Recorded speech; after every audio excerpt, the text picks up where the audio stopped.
University نے بلایا ہے، کالج میں آج پارٹی ہے، جب بڑے اپنی سر کی آنکھوں کے سامنے یہ گندگیاں دیکھتے رہیں گے تو پھر اس کی تباہی بھی اپنے گھروں میں دیکھیں، پھر اس کی بربادی بھی دیکھیں گے۔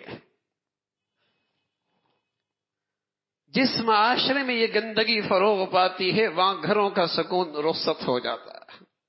شاید اس 100 سالہ کے اندر جتنا اس نے مادی ترقی مسلمان نے کی ہے اس کا تصور بھی نہیں ہے، لیکن جتنی بے چینی اور بے سکونی اس کے گھروں میں آئی ہے شاید اس کا بھی تصور نہیں تھا۔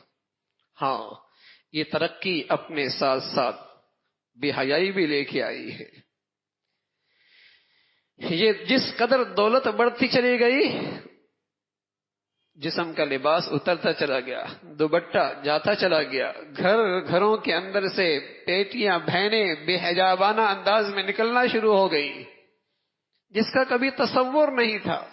شریف گھرانوں کی مجالس بھی اب ان کے ہاں بھی مرد عورت کا الگ الگ نشستوں کا رواج ختم ہوتا چلا جا۔ کیوں؟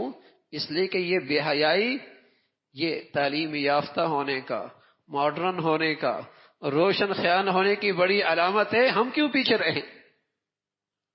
ہم کیوں پیچھے رہیں؟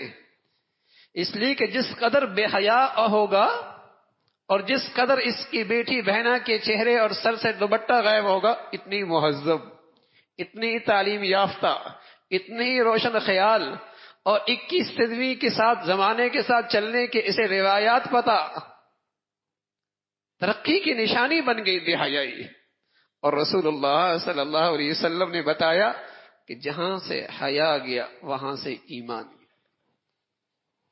یہ دونوں جوڑوے ہیں، رہتے ہیں تو دونوں آتے ہیں، جاتے ہیں تو دونوں جاتے ہیں۔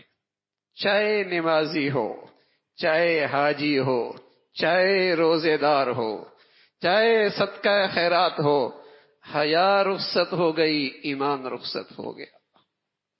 چاہے نمازی ہو، چاہے حاجی ہو، چاہے روزے دار ہو، چاہے صدقہ خیرات کرتا ہو، حیا رخصت ہو گئی، ایمان رخصت ہو گیا۔ ایمان کوئی نہیں رہا۔